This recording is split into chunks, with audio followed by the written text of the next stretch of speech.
Ang isa sa pangunahing programa na masasabing ipinagmamalaki ng Calamba City Pharmacy ay ang Yaman ng Lawa Project. Simula nang maitatag ang Calamba City Pharmacy noong taong 2000, naging aktibong katuwang ng pamahalaan ang mga mangingisda sa pangangalaga ng likas yamang tubig sa lungsod. Sa nakaraang 24 na taon, patuloy na pinalalago ng mga mangingisda ang kanilang kakayahan upang maging epektibong katuwang ng mga kapwa nila mangingisda at ng mga tao sa kanilang paligid. At kabilang na nga sa kanilang mga naging pangunahing programa ang Yaman ng Lawa Project. So, Yaman ng Lawa Project ay meron siyang 4 na komposisyon sa research, meron din siya sa law enforcement, at syempre ang pangkabuhayan. May partnership din sa pagitan ng Calamba City Pharmacy at Research Institute for Humanity and Nature, Kyoto, Japan, Toyota Foundation, Tokyo, at University of Lampung sa Indonesia. Ayan din ay lumiranda, mabangay lawa mo, sir, Barangay Malino. Nagsilbi ring speakers ang mga mangingisda sa isinagawang international workshop on community-oriented and watershed-based approach in harmonizing environmental conservation and regional economy sa Bandar Lampung, Indonesia noong September 2018 upang ibahagi ang success story ng pangisdaan sa lungsod ng Calamba. Ako po si Elmer Pahardo bilang chairman po ng B-Pharmacy Sandoran. Sa pangangalaga, sa aspeto po ng pangangalaga ng kalikasan, naging regular po sa C-Pharmacy ang pangalaga po ng sa Baybayo-Lawa ng Laguna at sa mga ilog. Ang Young Office Garden po ay naitatag noong 2013 sa baybayin po ng Calamba. Naging sanctuary po siya na pamahayan ng mga isda, pangitlugan. Ang Young Fish Garden ay resulta ng isinagawang pag-aaral ng Research Institute for Humanity and Nature, kung saan ginamit ang lokal na kaalaman ng mga mangingisda sa paggamit ng yangkaw bilang alternative mangrove upang maging mas produktibo ang fish protected area.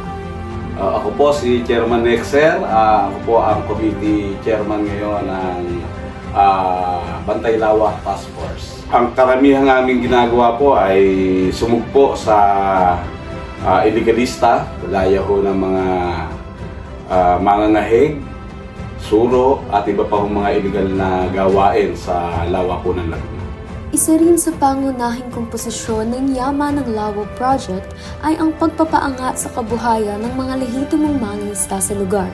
Layunin po namin ng kooperatiba ay maiangat ang kabuhayan ng mga mangingisda. Meron po kaming lambat na pinagbibilin sa mababang halaga. Meron din po kaming ginagawang mga tinapa, daing. Meron din po kami mga pond na meron kaming hito, tilapia, bangus, mamali. Kasama na rin po yung pagpaparenta ng mga bangka. Ako si Judy Lubay, Fishery Support Staff at isang Pharmacy Secretariat. Sa pharmacy, binibigyan namin ng pagpapahalaga ang mga kababaihan. Meron silang mga proyekto tulad ng paggawa ng ginnets, paggagawa ng tinapa, iba't ibang klaseng pagsasangkay. May mga babaeng kasama sa pag-clean up at may mga babae din kaming miyembro ng Task Force City Bantay Lawa. Ang kwento ng tagumpay ng Calamba City Pharmacy ay nailathala sa mga pahayagan at internet sites, na i-feature sa mga programa sa radyo at telebisyon, at naisulat sa mga libro at mga research articles. Ito pong math para sa epektibong pamamahala ng Yaman ng Lawa ay naging successful dahil sa suporta ng mga researchers mula sa Research Institute for Humanity and Nature, Japan, at saka po sa Toyota International Grant Program. Ang math ang prinsipyong naging gabay sa pagpapatuloy ng adhikain na mapangalagaan ng yaman ng lawa sa lungsod ng Calamba. Ito ay binubuo ng mga sumusunod. M stands for Mentor the Future Generation. A stands for Accessing Partnerships. T stands for Technology and Information Dissemination. And H stands for Home and Family-Based Approach.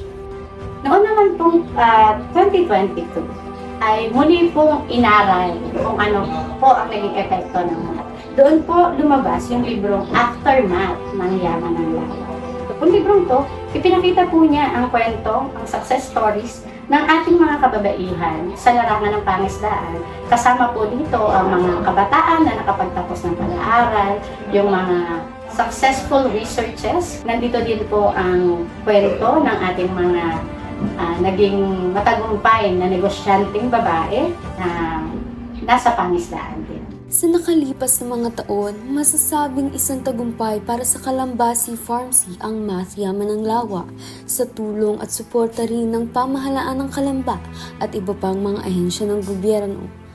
Ang lahat ng paghihirap at pagsisikap ng mga mangingisda ng kasalukuyang henerasyon ay hindi maisasawalang bahala. Bagkus ay pagsisikapan pang ibahagi sa mga susunod pang henerasyon.